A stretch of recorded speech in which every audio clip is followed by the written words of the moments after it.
మత్తయి సువార్త 11వ అధ్యాయము 28, 29 వచనాలు చూసినట్లయితే, ప్రయాసపడి భారము మోయుచున్న సమస్త జనులారా నా యొద్దకు రండి, నేను మీకు విశ్రాంతిని కలుగజేతును.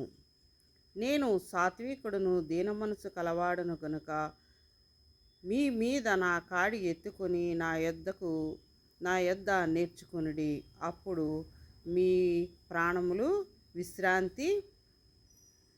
ప్రాణాలకు ఏమవుతుందంటే విశ్రాంతి దొరుకును అని వాక్యం సెలవిస్తుంది.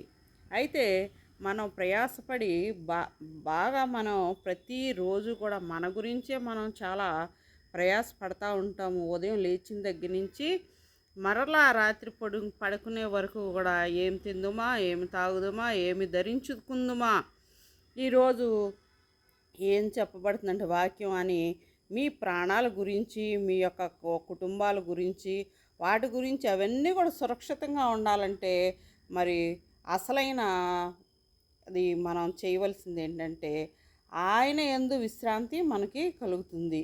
ఆయన అయితే ఎలాంటి వాడంటే సాత్వికమైనటువంటి మనసు మనం కూడా పొందుకోవాలి.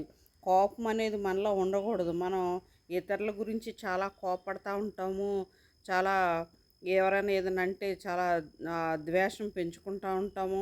తిరిగి వారిని మరి అనకుండా అయితే ఉండలేము. కానీ మనం అందరం కూడా ఆయన్ని ఎన్నో విధాలుగా మరి ఆయన్ని ఉమ్మివేసినా కూడా ఆయన చెలించలేదు, మనల్ని క్షమించాడు. ఆయన మరి చాలా గుద్దారు, ఆయన్ని చాలా సిలువ వేశారు. అయినప్పటికీ కూడా మన రక్షణార్థమే ఆయన సిలువకు అప్పగించుకొని మనల్ని పరిశుద్ధులుగాను మరి ఆయన చేశారు. అయితే సాత్వికుడు, ఆయనలో ఉన్నట్టు సాత్వికత్వం అనేది ముందుగా మనం పొందుకోవాలి. ఆయన సాత్వికత్వం అంటే ఎవరిని కూడా కోపం, ద్వేషం, అసూయ అనేది, పాపం అనేది లేకుండా మరి ఎన్ని ఇబ్బందులు వచ్చినా కూడా శ్రమలకు ఓర్చాలే తప్పించి మనం దేవునికి వ్యతిరేకంగా అయితే ఉండకూడదు. మనసు కలవాడును కనుక నా కాడిని ఎత్తుకొని, అంటే ఆయన సిలువను ఎత్తుకుని శ్రమలకు సహించాలి.